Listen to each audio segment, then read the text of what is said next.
Halo kawan. Pernahkah kalian berpikir kenapa mayoritas penonton menilai Eris Boreas Grerat secara dangkal? Kalau tanya orang awam, pasti mereka bilang dia cuma sundere gila yang suka mukul karakter utama lalu jatuh cinta. Nyatanya, selama ini kalian melihat ke arah yang salah. Bagaimana jika aku buktikan bahwa Eris adalah karakter paling mendalam, agresif, dan bermental baja di sejarah cerita ini? Jalan hidupnya bukan dongeng romantis murahan. Biar kalian paham, ini adalah kronik kejam tentang bagaimana seekor binatang liar sengaja mematahkan tulangnya sendiri demi menjadi perisai absolut bagi pria yang dia cintai. Ya, hari ini kita bedah total isi kepala si anjing gila. Aku akan buktikan bahwa di balik tiap tamparan dan teriakan histerisnya, tersembunyi loyalitas dan rasa sakit yang gak bakal terbayangkan oleh istri-istri Rudeus yang lain. Lepas kacamata merah muda kalian, karena analisis ini akan membalikkan semua logika. Apakah kalian siap melihat neraka jahanam yang dilewati Eris demi mendapat hak berdiri di samping seorang jenius? Bersiaplah, kita mulai pembahasannya. Mari putar waktu ke masa lalu, ke wilayah Vittoa, saat Eris masih menjadi bocah liar. Tulis di kolom komentar, siapa yang membenci karakter ini di bab-bab awal? Pasti kalian pikir dia gadis manja yang egois dan tak tertahankan. Tapi sekarang, hadapi fakta dingin ini. Eris tumbuh di keluarga bangsawan paling munafik, tempat semua orang melempar senyum palsu sambil merancang intrik politik di belakangmu. Dia gak tahu apa itu ketulusan. Biar kalian paham, sifat agresif dan kebiasaan menyelesaikan masalah pakai pukulan adalah satu-satunya pertahanan psikologisnya agar tidak dimakan hidup-hidup oleh dunia orang dewasa. Bocah ini menyerang hanya karena takut terlihat lemah. Di tengah kekacauan itu, Rudeus muncul. Bocah yang lebih muda, tapi bicara seperti orang tua, bisa sihir tanpa mantra, dan gak peduli pada amukannya. Nyatanya, Rudeus jadi orang pertama yang tidak mencoba memanipulasi atau memanfaatkannya. Pria itu menerimanya apa adanya, mengajarinya membaca, menulis, sihir, hingga menari, lalu perlahan menariknya keluar dari sifat hewani. Di titik itulah muncul perasaan besar. Bagi Eris, Rudeus adalah pusat semesta, Tuhan yang harus dia kejar sekuat tenaga. Sebagaimana yang terungkap kemudian, cinta fanatik ini memicu ujian paling kejam dalam hidupnya. Takdir bersiap merenggut gadis bangsawan ini dari ranjang sutranya menuju mimpi buruk terbesar, bencana teleportasi Vittoa. Dalam sekejap, dunia indahnya hancur lebur. Dia terbangun di benua iblis, tempat paling mematikan di planet ini, di mana tiap monster siap menyantapnya hidup-hidup. Bayangkan kawanan monster beracun dan lingkungan ekstrim. Anak manja lain pasti sudah menangis histeris. Tapi Eris? Sama sekali tidak. Di benua iblis itulah mentalnya berubah total. Realitas menampar wajahnya bahwa dia lemah dan menjadi beban. Saat Rudeus berjuang keras memimpin tim, bernegosiasi dengan iblis mengerikan, mencari makanan, dan merancang rencana bertahan hidup, Eris merasa seperti barang bawaan gak berguna. Biar kalian paham, harga diri bangsawannya diinjak-injak sampai hancur. Tiap kali Rudeus pasang badan menahan serangan demi melindunginya, atau saat pria itu pingsan kehabisan mana, jiwa Eris terbakar oleh rasa tidak berdaya. Di sana dia belajar aturan emas bertahan hidup. Gak ada yang peduli pada gelar, kan emas, atau gaun sutramu. Di dunia ini, yang bernilai cuma ketajaman pedang dan kecepatanmu menyerang musuh.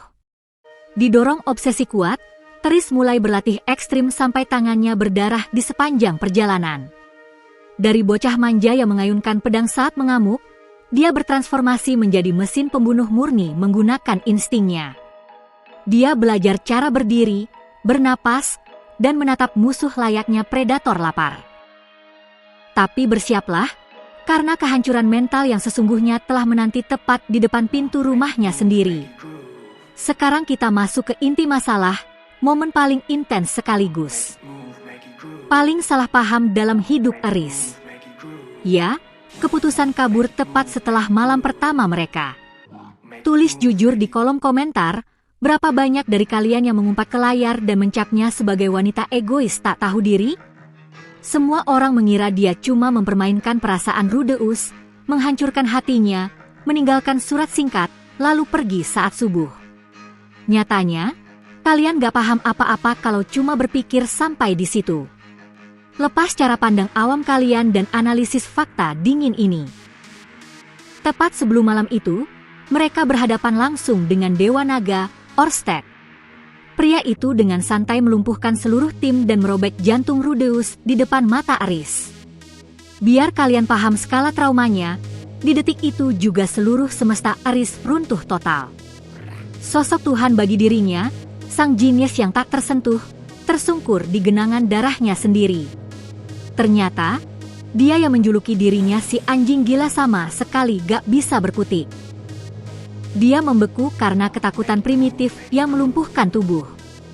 Meski Rudeus hidup kembali berkat mukjizat, kejadian itu terpatri di otak Aris seperti besi panas.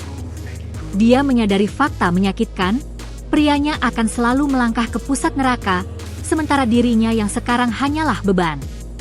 Gadis lemah yang membuat Rudeus harus bertaruh nyawa demi melindunginya.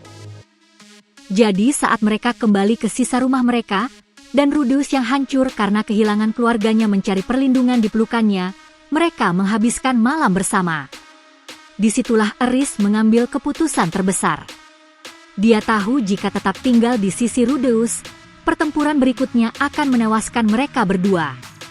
Kepergiannya bukan pengkhianatan. Nyatanya, itu adalah bukti pengorbanan terbesar dalam sejarah. Aris sangat mencintai Rudeus hingga rela mengorbankan kebahagiaannya sendiri. Dia pergi bukan karena gak cinta, tapi untuk mengasah kemampuannya agar layak melindungi punggung sang jenius.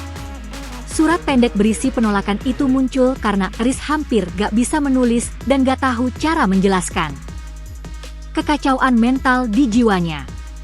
Dia pikir Rudeus bakal paham maksudnya, tapi ternyata tindakan itu malah meninggalkan trauma psikologis mendalam yang membuat Rudeus impoten bertahun-tahun. Memikul beban penyesalan tersebut, Aris melangkah langsung menuju Tanah Suci Pedang, tempat para psikopat menempa diri. Di sanalah Aris masuk ke sebuah rumah sakit jiwa berdarah bernama Tanah Suci Pedang. Biar kalian paham skalanya, tempat itu hanya dihuni oleh para pembunuh, orang gila, dan psikopat terbaik dunia yang siap menggorok leher siapa saja demi naik kasta. Gak ada toleransi di sana. Mereka gak peduli apakah kamu gadis bangsawan tinggi atau anak emas seseorang. Semua dianggap sama rendahnya.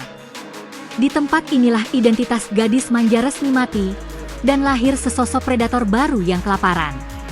Tiap hari dalam hidupnya berubah menjadi penyiksaan fisik yang brutal. Aris berlatih sangat ekstrim hingga yang keluar dari pori-porinya bukan lagi keringat, melainkan darah murni. Biar kalian paham tingkat kegilaannya, gadis ini sengaja mematahkan tulangnya sendiri, menghancurkan ototnya di dalam lumpur, memuntahkan gigi di arena tarung, lalu bangkit dengan wajah histeris meminta latihan lagi. Tulang rusuknya patah, tubuhnya terkapar hampir mati, tapi matanya memancarkan api kemarahan yang membuat para master pedang sekalipun memilih menghindar saat dia lewat. Ternyata, hanya ada satu nama di kepalanya yang membuat tubuhnya menolak menyerah, Rudeus. Tiap tebasan pedang dan tiap langkah kaki yang menahan rasa sakit luar biasa murni dilakukan agar dia gak perlu lagi berlutut menyaksikan dada prianya ditembus musuh.